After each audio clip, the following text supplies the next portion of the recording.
Good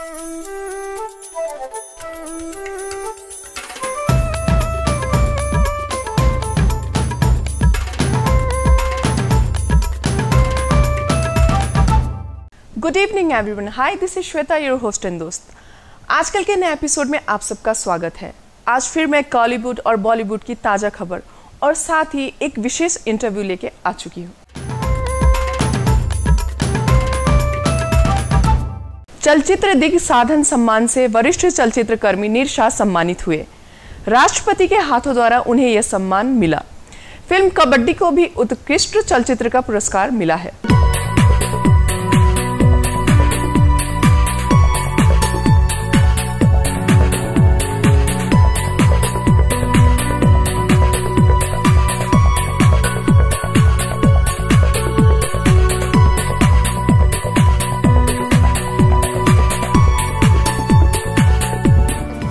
चलचित्र विकास board ने इस वर्ष राष्ट्रीय चलचित्र अवार्ड के विजेताओं को पुरस्कृत किया है। सम्माननीय राष्ट्रपति के हाथ से उत्कृष्ट चलचित्र कर्मी को पुरस्कार वितरण किया गया था।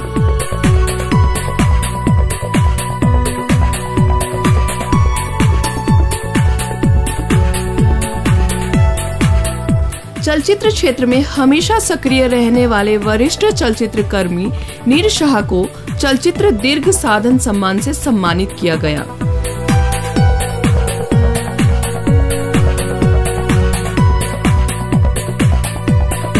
इस साल का उत्कृष्ट फिल्म का पुरस्कार फिल्म कबड्डी को मिला है। अनि के चाहिँ गर्छस् हा बिहे गरेर? एउटा छोरा एउटा छोरी जन्माउँछु। लभ म्यारेज गर्नुपर्छ दाइ, केहीले छेक्दैन। निर्देशक का पुरस्कार मिला है फिल्म तलक जंग वर्सेस टुल्के से निश्चल वसनेत को।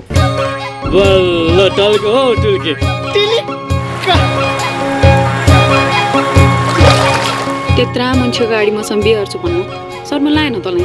मनको कुरा भन्नलाई के को शर्मा हो? संबोधन से दया हांग राय ने उत्कृष्ट नायक का पुरस्कार लिया। ऋचा शर्मा ने फिल्म तलक जंग वर्सेस टुल्के त्यत्रा मान्छेको गाडी मसँग बिहे गर्छु भन्नु शर्मा लागेन तँलाई? मनको कुरा भन्नलाई के को शर्मा हो? संगम बिष्ट ने लव यू बाबा से संयुक्त रूप में उत्कृष्ट नायिका का पुरस्कार पाया। सजाओ न जाने जिंदगीलाई सासले रंगाओ न जाने माया गर्न जाने खुशी न जाने दुखलाई छोपेर मुस्कुरा। कबड्डी के लेखक राम बाबू गुरुंग और उपेंद्र सुब्बा ने भी उत्कृष्ट कथा लेखन का पुरस्कार पाया। सिनेमेटोग्राफी और एडिटिंग का पुरस्कार फिल्म झिकराना से शैलेंद्र ध्वज कार्की और निमेश श्रेष्ठ को मिला। अझै पनि अनगिन्ती अपरिचित गुनाहरू छन्। हामी यहाँ नयाँ मिसन रुकुको बारे छलफल गर्नलाई यहाँ भेला भएका छौँ। आजसम्म कुनै पनि सङ्घ संस्थाहरू यस ठाउँमा सोशल वर्कका रूपमा जान सकेको छैन। समाज सेवाको महत्वाकांक्षा बोकेर हिँडेका यी सात साथीहरू। कस्तो तपाईँ त बिराले बाटो काटेको राम्रो हुँदैन नि, बुझ्नुहुन्न? श्रेयाजी गइहाल्नु भने यहाँ चाहिँ हैन, जंगलमा सियो नराम्रो। उत्कृष्ट फिल्मों का छनौट जूरी राजेंद्र सलभ, करिश्मा मानंदर, हेमंत बुराथोकी, दीपेंद्र लामा जी ने किया था।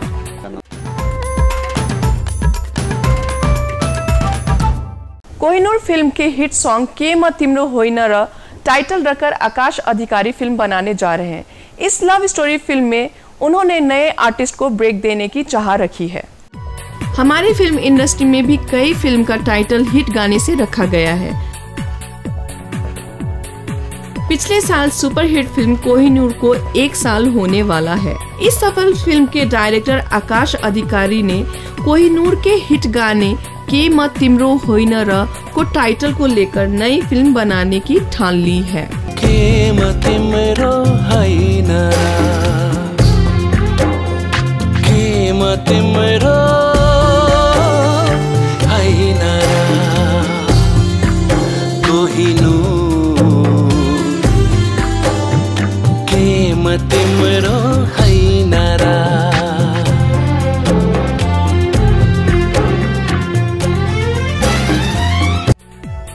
फिल्म में आकाश अपने रिलेटिव आर्यन अधिकारी और मरिश्का पोखरेल को ब्रेक देने वाले हैं।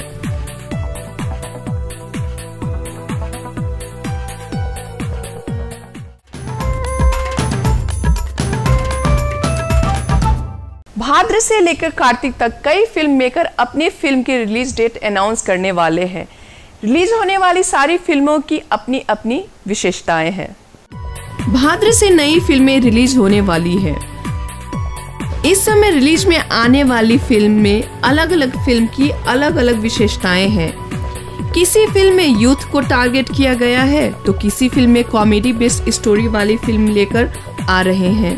कोई एक्शन सीक्वेंस से इंटरटेनमेंट कराने जा रहे हैं तो कोई फिल्म में सोशल ड्रामा के जरिए लोगों को इंटरटेन देना चाह रहे हैं। हॉस्टल रिटर्न और लव सब के प्रोमो से साफ जाहिर है कि ये एक यूथ ओरिएंटेड फिल्म है। यह फिल्म यूथ को टारगेट करके बनाया गया है। रेशम फिलिली, अधकट्टी, वाडा नंबर 6 कॉमेडी बेस्ड फिल्में हैं। यह फिल्म लोगों को खूब हंसाने जा रही है। भैरव के प्रोमो से ये साफ दिखता है कि निखिल उप्रेती अपने एक्शन सीक्वेंस से फिर से दर्शकों को मनोरंजन देने जा रहे हैं।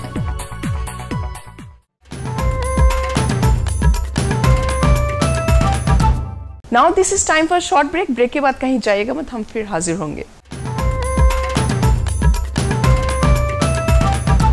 नेपाल नेत्र ज्योति संघले लाखौं स्कुले बालबालिकाहरूको लागि आँखा जाँच तथा चस्मा वितरण गर्दै आएको छ। त्यसैले नेत्र ज्योति संघका कार्यक्रमबाट पूर्ण लाभ लिऊ। नेपाल भारत सहयोगद्वारा जनहितमा जारी। आयोडिनयुक्त नुनको प्रयोगले गलगाँड र सुस्त मनस्थिति हुनबाट जोगाउँछ। त्यसैले आयोडिनयुक्त नुन प्रयोग गरौँ। नेपाल भारत सहयोगद्वारा जनहितमा जारी।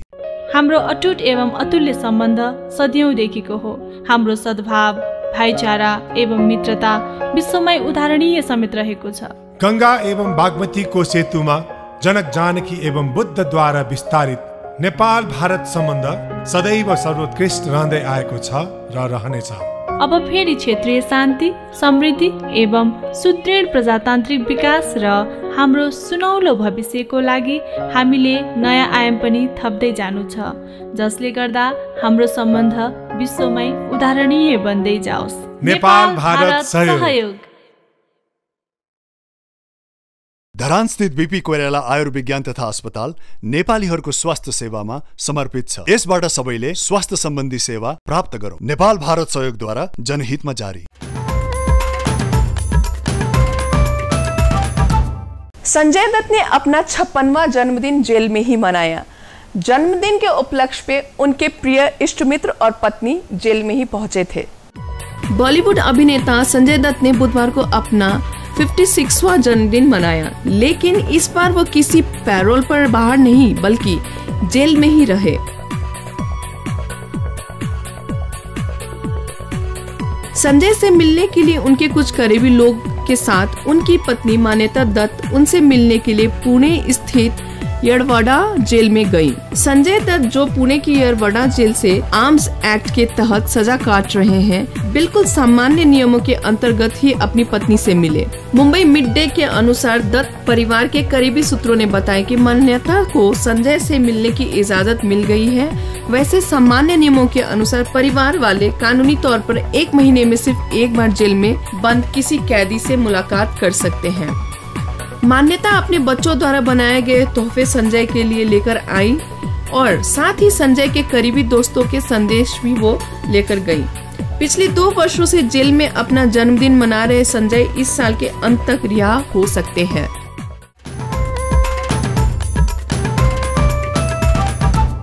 बजरंगी भाईजान के डायरेक्टर कबीर खान अपनी अगली फिल्म में ऋतिक रोशन और कटरीना कैफ को लेने जा रहे हैं।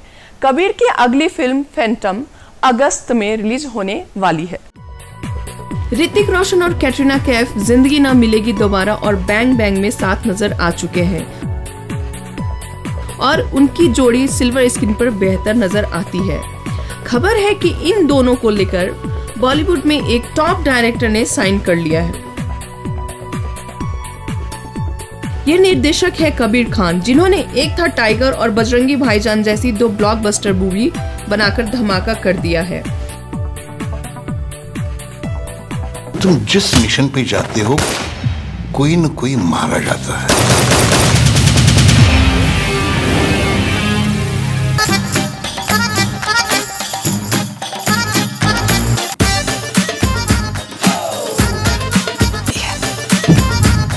कबीर के साथ अब सारे सितारे काम करना चाहते हैं। कबीर की अगस्त में फैंटम रिलीज होने वाली है और वो जल्दी ही अपनी अगली फिल्म शुरू करना चाहते हैं। फिल्म के निर्माता होंगे Sajid नादियावाला।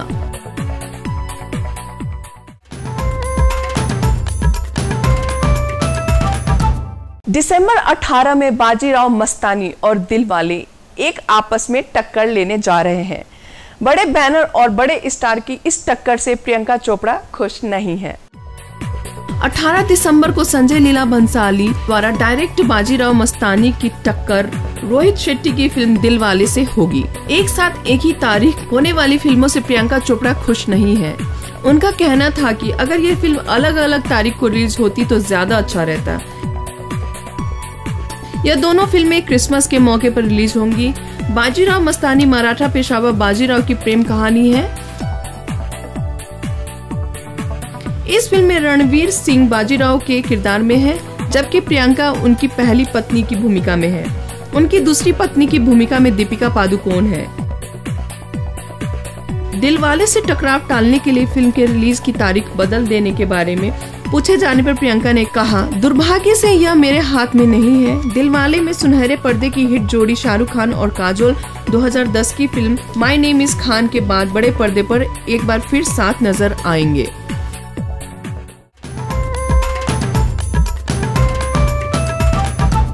Now this is time for short break. Break के बाद कहीं जाएगा मत, क्योंकि हम आपको एक स्पेशल इंटरव्यू भी दिखाएंगे। नेपाल नेत्र ज्योति संघले लाखौं स्कुले बालबालिकाहरूको लागि आँखा जाँच तथा चस्मा वितरण गर्दै आइरहेको छ। त्यसैले नेत्र ज्योति संघका कार्यक्रमहरूबाट पूर्ण लाभ लिऊ। नेपाल भारत सहयोगद्वारा जनहितमा जारी। हाम्रो अटुट एवं अतुल्य सम्बन्ध सदियौंदेखिको हो। हाम्रो सद्भाव, भाइचारा एवं मित्रता विश्वमै उदाहरणीय समेत रहेको छ। गंगा एवं बागमतीको सेतुमा जनक जानकी एवं बुद्धद्वारा विस्तारित नेपाल भारत सम्बन्ध सदैव सर्वोत्कृष्ट रहँदै आएको छ र रहनेछ। अब फेरि क्षेत्रीय शान्ति, समृद्धि एवं सुदृढ प्रजातान्त्रिक विकास र हाम्रो सुनौलो भविष्यको लागि हामीले नयाँ आयाम पनि थप्दै जानु छ, जसले गर्दा हाम्रो सम्बन्ध विश्वमै उदाहरणीय बन्दै जाओस्। नेपाल भारत सहयोग। आयोडिनयुक्त नुनको प्रयोगले गलगाँड र सुस्त मनस्थिति हुनबाट जोगाउँछ। त्यसैले आयोडिनयुक्त नुन प्रयोग गरौं। नेपाल भारत सहयोगद्वारा जनहितमा जारी। धरान स्थित बीपी कोइराला आयुर्विज्ञान तथा अस्पताल नेपालीहरूको स्वास्थ्य सेवामा समर्पित छ। यसबाट सबैले स्वास्थ्य सम्बन्धी सेवा प्राप्त गरौं। नेपाल भारत सहयोगद्वारा जनहितमा जारी। Welcome back. ब्रेक के बाद आपका पुनः स्वागत है। आप देख रहे हैं आजकल।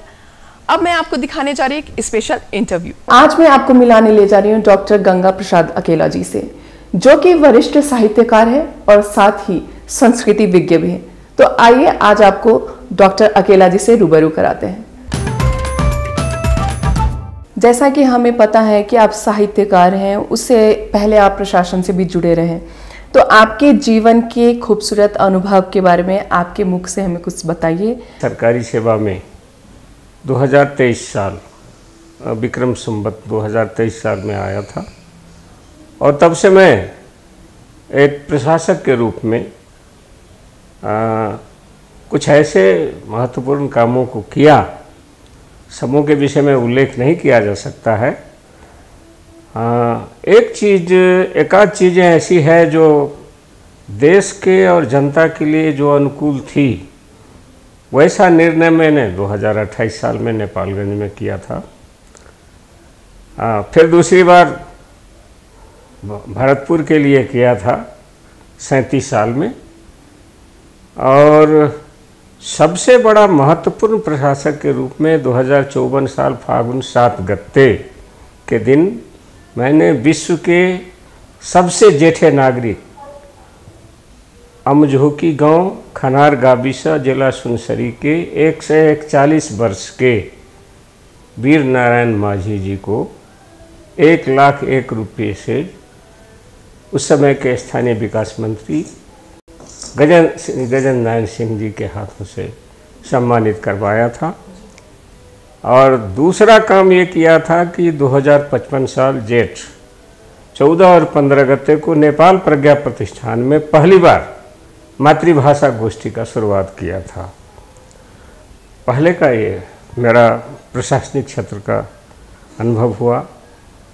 उसके बाद जब ये लोकतंत्र कहने वाली चीज़ 46 साल के बाद में यहाँ आई। आपके साहित्य के प्रति रुचि कब से है और इससे आप कब से जुड़े हुए हैं, इसके बारे में हमें थोड़ा विस्तार पूर्वक बताइए। तो मैं जन्मजात ही कहिएगा तो संस्कृत विज्ञ और साहित्य प्रेमी हूँ, क्योंकि मेरे पिताजी ही संस्कृति के क्षेत्र में, अपने क्षेत्र में इस सब को जन्मदाता वो थे, इसलिए मेरा जन्म ही एक प्रकार से वैसे ही घर में हुआ था। और माध्यमिक कक्षा क्या कहें कि प्राथमिक कक्षा से ही मेरी साहित्य की तरफ अभिरुचि है, जिसका श्रेय मेरे स्वर्गीय महात्मा पिताजी को जाता है। क्योंकि मैंने मेरे पिताजी को जैसा देखा है उतना बड़ा महात्मा मैंने आज तक देखा नहीं है। इसका वर्णन मैं करूंगा तो थोड़ा लंबा हो जाएगा, इसलिए ये नहीं बताऊंगा। हाँ, बहरहाल इतना समझ लीजिए कि मैंने उतना बड़ा महात्मा आज तक नहीं देखा है। क्योंकि वो हमको इतना बड़ा हाकिम बनाया दिए, लेकिन हमको ये नहीं कहे कि तुम कभी कमाने में लगो। उन्होंने ये कहा कि तुम्हारे हाथ से जीवन भर जितने का कल्याण हो वो करते चला जाना, बस यही जीवन को अमरता प्रदान करेगा। अच्छे काम ही जो किए रहते हैं लोग, उनका नाम बाद में चलता है, इसलिए तुम्हारे हाथ से जितने, तो मैं उसी कार्य क्षेत्र में लग गया। साहित्य में आपका सबसे ज़्यादा मनपसंद विषय वस्तु कौन सा रहा है अब तक? और ख़ास करके मेरे इंटरेस्ट का कहिए या अभिरुचि का विषय संस्कृति है, इसलिए कि संस्कृति ही एक ऐसी चीज़ है जो विश्व में नेपाल को अग्रणीय स्थान दिला सकती है। जैसे कुछ मैं आपको इसमें बताना चाहूँगा। यहाँ लोग अभी गुड गवर्नेंस के जन्मदाता विश्व बैंक को कहते हैं, और जबकि वस्तुस्थिति और वास्तविकता ये है कि प्राचीन मिथिला की राजधानी जो त्रेता युग में थी, जनकपुर धाम, उनके जो नरेश थे, राजर्षि एवं ब्रह्मर्षि सिरध्वज जनक, उन्होंने सबसे पहले गणराज्य का जन्म दिया था नेपाल में के मिथिला में। सबसे पहले सुशासन का जन्म उन्होंने दिया था नेपाल में, मिथिला में, और उसी सुशासन की वजह से जगत जननी सीता अवतीर्ण हुई थी, जिसका उल्लेख स्वामी राम प्रिया शरण जी, जो जानकी मंदिर के महंत थे, 350 वर्ष पहले उन्होंने जो महाकाव्य लिखा है श्री सीतायन, उसके बालकांड के पृष्ठ 6 और 7 पर स्पष्ट उल्लेख है।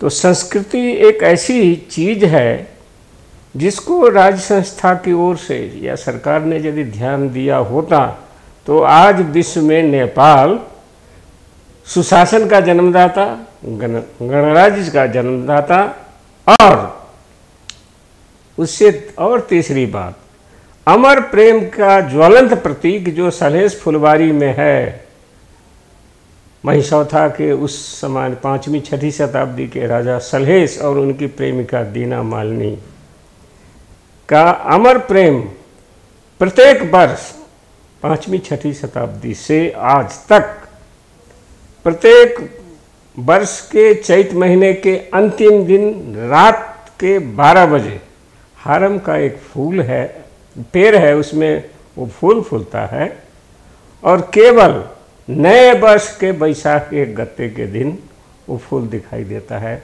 ज्वलंत प्रतीक है, 5वीं 6वीं शताब्दी से चलता आ रहा है। तो नेपाल का इतना बड़ा गौरव है, लेकिन वो कहाँ है?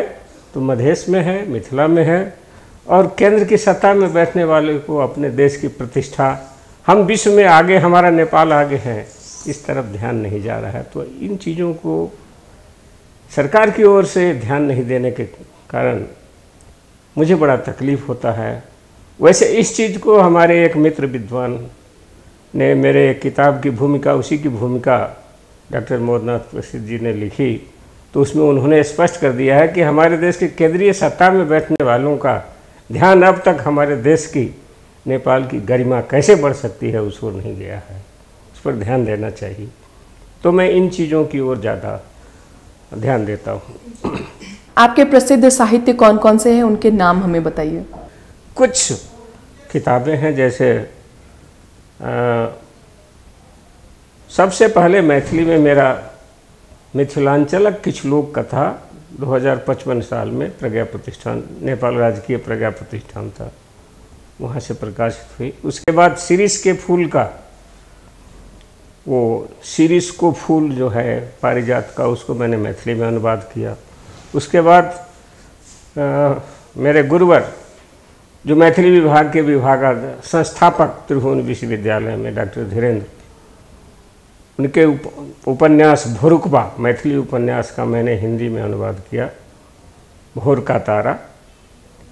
उसके बाद और एक पुस्तक लिखी अंग्रेजी में, Janakpur Dham Nepal, world's famous leading city of pounds and pilgrimage.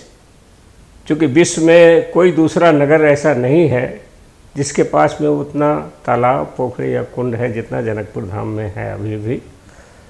और साझा प्रकाशन से एक मेरा खंडकाव्य निकला था पैसा, जो पैसा वास्तव में नाम के लिए पैसा है, लेकिन उसमें देश की सामाजिक, राजनीतिक और जो विसंगतिपूर्ण व्यवस्था है और आध्यात्मिक, लास्ट में आध्यात्मिक चित्रण भी मैंने किया है।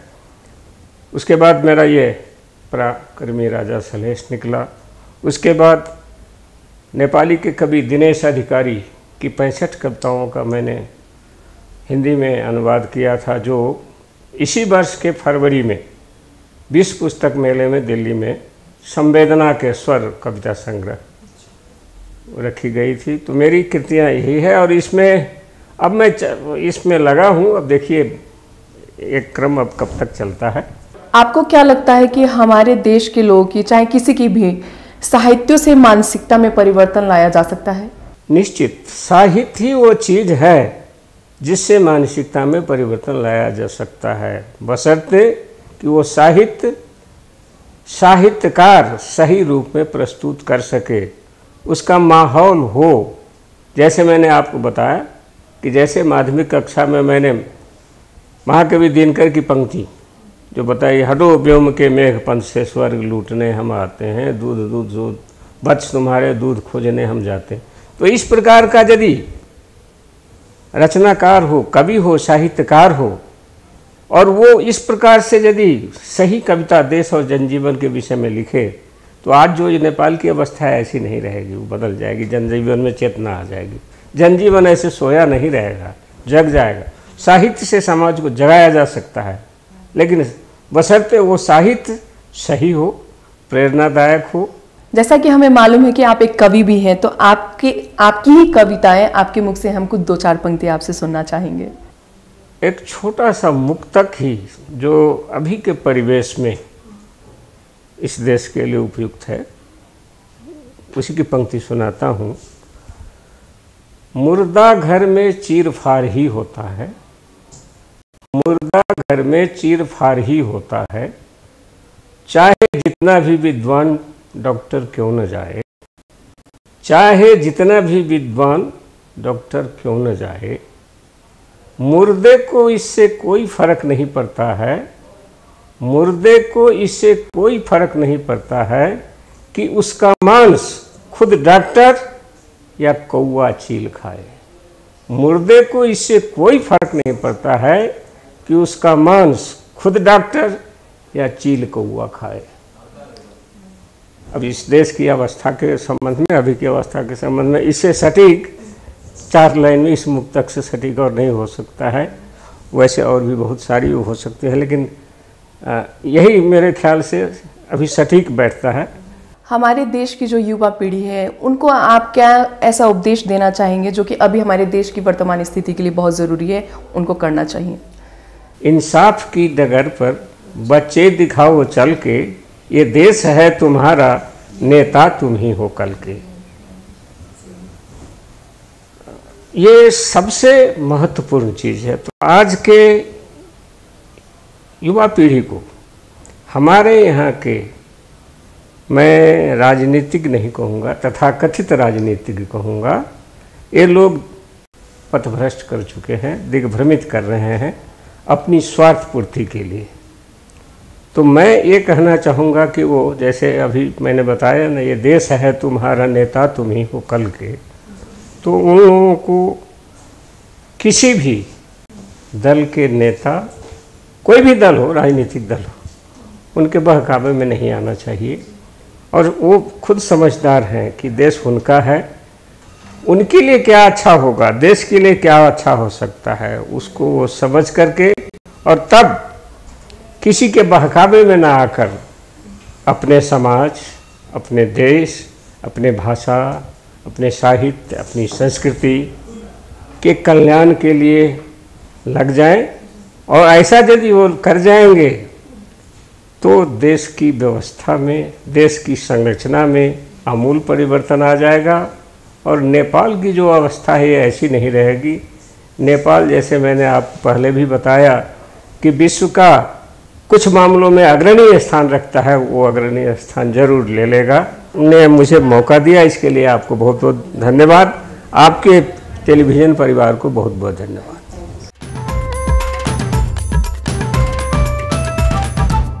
अब अपने प्रोग्राम के हम अंतिम पड़ाव पे आ चुके हैं। जाते जाते आपसे कुछ पंक्तियां। अक्सर लोग सवाल करते हैं कि आपकी बहू क्या कुछ लाई। तभी एक सज्जन ने कहा, वो तो मालूम नहीं, पर हमारे लिए वो अपना सब कुछ छोड़ आई। जाते जाते आपको ये भी बता दे, वार्डरोब बाय बिलेजा क्लॉथ, दरबार मार्ग, डिजाइनर राज श्रेष्ठ। तो फिर आज के लिए आजकल इतना ही। फिर मुलाकात होगी next week. Don't forget to watch Aajkal on News 24। Bye bye.